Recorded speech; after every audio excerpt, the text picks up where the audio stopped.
أريد أقول سنة جوردي لندن ما كحسين والله بس أنا مرين dadka ma ka qaris dadku ma ogamiya fanaanka lagu magacaabo Cawaale Aadan ayaa mar qura bartiisa Instagram-ka waxa uu ku soo qoraal gaaban kaasi oo ahaa inuu gabi ahaanba safar ka yahay ooridiisa ama xaaskiisa Mrs. Xiis.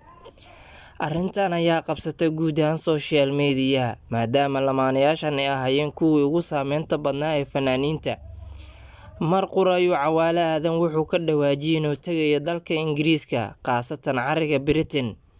taasi ayay aad uga xumaatay saaxiibtiisa qaaliga ah ee noloshay wadaagaan muddooyinkii dambe Mrs. Xiis. Labadan fanaan ayaa hadda ku kala dheeraanaya waayaha nolosha isla markaana safar hayaan dheer ah oo casuumaad loogu sameeyay cariga Britain ayuu ku tagayaa Cawaale Aadan. halkaas ayay uga bilaabanaysaa barbilowga safarkiisa hayaanka ee cariga Britain. inkastoo Mrs. Xiis weli ka dhaxeeyaan jaceyl qoto dheer iyo sidoo kale waayo qurux badan, lamaanayaashuna yihiin kuwa noloshooda ay tahay mid qiimeysan.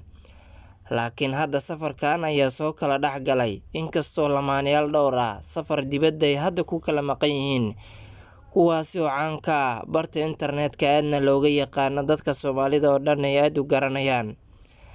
Mrs. Xiis iyo sidoo kale Cawaale Aadan waxay ka mid yihiin lamaanayaasha ee dadku badi ay ku daysadaan, qaarkoodna kuwa caan ah ayaa ku daysadaan maadaama labadan lamaane ay yihiin fanaaniin isla markaana mar qura ay ka soo muuqdeen aaladda social media. inkastoo rugcadayaal dhanka qaasatan fanka ay ahaayeen heese kala duwan ay soo qaadeen, maanta ayuu ka tagayaa saaxiibtiisa isla markaana muuqaallo ugu dambeeyay ayay isla soo duubeen kaasi oo safarkiisa ay ku galbisay cariga Britain.